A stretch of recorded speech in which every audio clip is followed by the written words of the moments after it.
पढ़ले मध्यकालीन भारत। पूरा मध्यकालीन भारत जितना भी बा पूरा हमनी के भोजपुरी भाषा में समझे सन, एकदम मस्ती में पूरा कहानी के तरह एकरा के समझ चल जाई। क्या कि का होला कि हमने पूरा डाटा याद कर ले, सब बाद में कुछ दिन बाद भुला गए सन। कारण का बा कि ऐसे पीछे का कारण बटे पूरा कहानी आखिर काहे होल कोनो घटना ई हमनी के जानकारी ना होला, यही से आदमी डाटा भुला जाला। तो जितना मध्यकालीन इतिहास बा पूरा के आखिर कौन घटना काहे होल पूरा अच्छा से समझे सन, और लास्ट में एकरा से संबंधित जितना इंपॉर्टेंट क्वेश्चन बटे सब क्वेश्चन के भी डिस्कस कर जाई। ठीक बा, तो चलिए स्टार्ट कर जाओ मध्यकालीन भारत। मध्यकालीन भारत में सबसे पहला चैप्टर बा हमनी के भारत पर अरबों का आक्रमण। अरब आखिर भारत पर आक्रमण काहे कइलन सन और अरब पड़ेला कहां?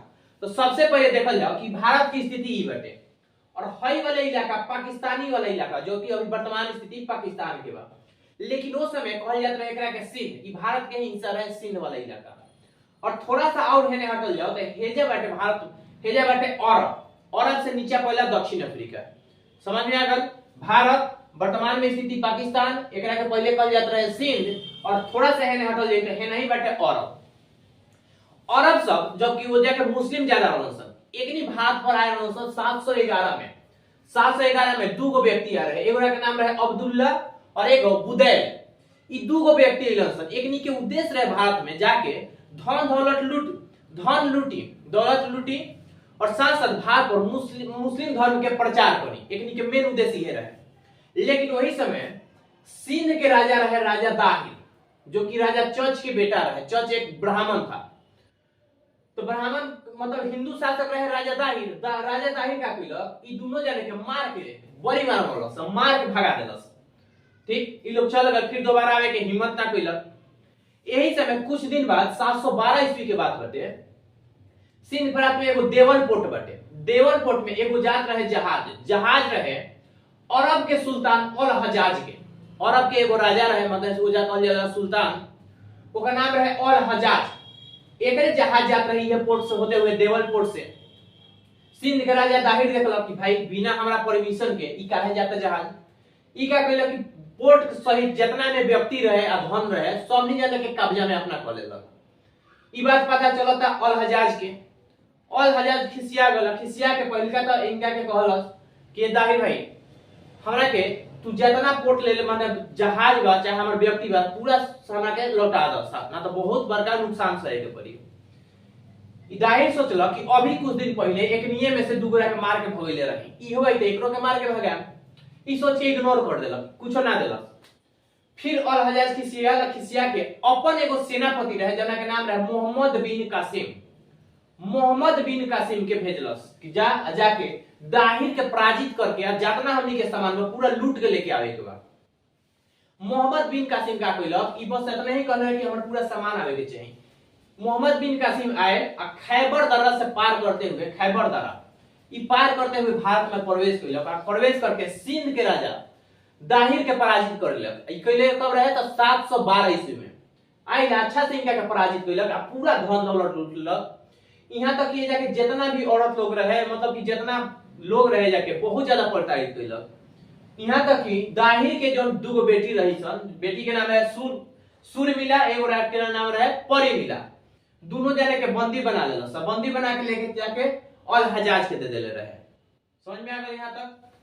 अब देखिए सिंध प्रांत पर आए तो कुछ दिन रुकल भी, तो रुकल कि मुस्लिम रहे तो क्या कइलक गैर मुस्लिम पर जजिया कर लगा देलक। जजिया कर क्या है तो गैर मुस्लिमों पर लगाया गया टैक्स है।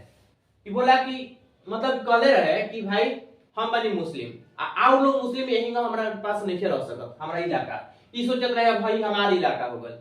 और ई वाला इलाका स्पेशल सिंध प्रांत के एगो देवल क्षेत्र है। देवल में जजिया कर लगेले रहे सबसे पहले कौन तो मोहम्मद बिन कासिम, या बोल सकत है कि अरब सब लगेले रहन सन।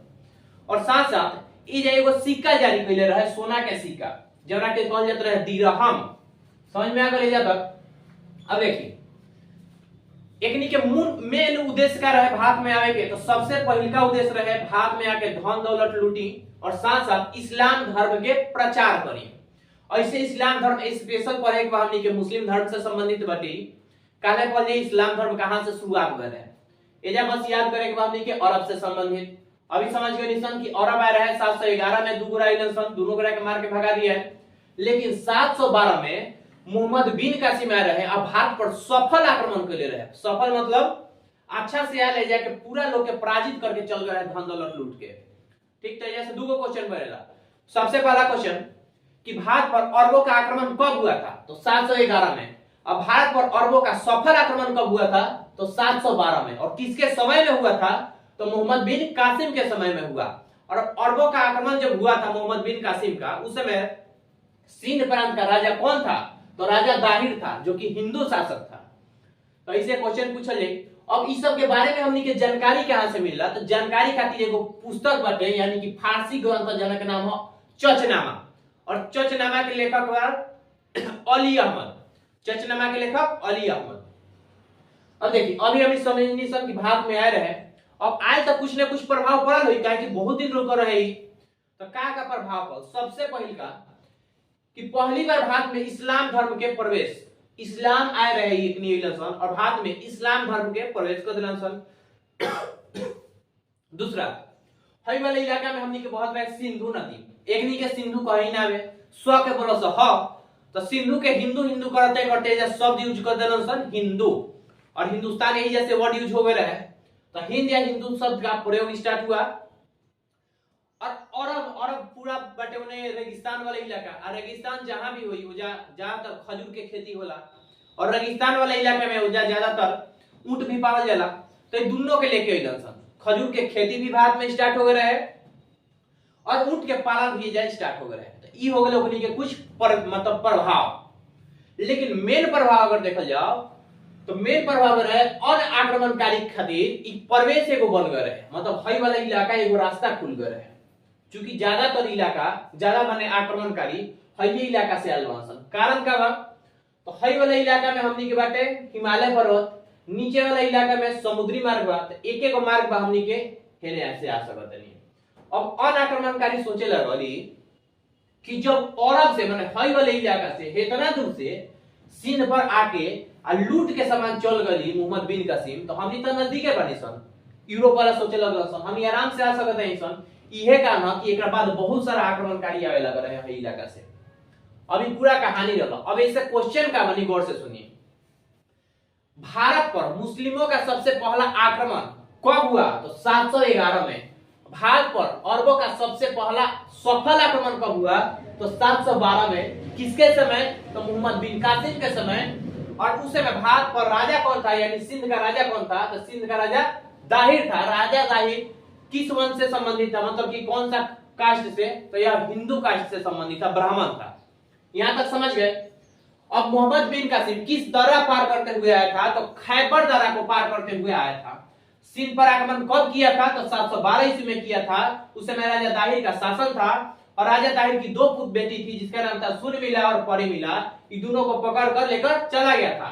और मोहम्मद बिन कासिम ने ही सबसे पहले गैर मुस्लिमों पर जजिया कर लगाया था। जजिया कर क्या है, तो गैर मुस्लिमों पर लगाया जाने वाला टैक्स है, समझ गए। और यह जजिया कर कहां लगा था सबसे पहले, तो सिंध प्रांत के देवल क्षेत्र में, देवल क्षेत्र में। और यहीं पे सिंध सोने के सिक्के चलाए, जिसे दिरहम बोला गया था। और किसने दिरहम चलाया था, तो मोहम्मद बिन कासिम ने। और इस सब बातों का जानकारी हमें कहां से मिलता है, तो चचनामा से मिलता है। चचनामा क्या है, तो यह एक फारसी ग्रंथ है और इसके लेखक कौन है, तो अली अहमद है। हिंदू मतलब कि अरबों का आने से भारत में क्या प्रभाव पड़ा, तो अरबों के आने से सबसे पहले भारत में इस्लाम धर्म का प्रवेश हो गया। और हिंद या हिंदू शब्द का उत्पत्ति हुआ। खजूर की खेती स्टार्ट हुआ और ऊंट का पालना यहीं से स्टार्ट हुआ। और साथ साथ और आक्रमण जो कारी थे उनके लिए एक प्रवेश मार्ग बन गया था। एक और क्वेश्चन कि भारत में अरबों के आने का मुख्य उद्देश्य क्या था, तो धन दौलत लूटना और इस्लाम का प्रचार करना था। तो शायद इतना समझ में आया हुई। और अगला हमने क्या काले पर एक बार इस्लाम धर्म से संबंधित जो उनकी काल टॉपिक बन जाए। और वीडियो अगर अच्छा लगे, जे भी बैठे बिहारी चाहे यूपी से संबंधित जे भी भोजपुरी समझा था, लाइक जरूर करिए भाई।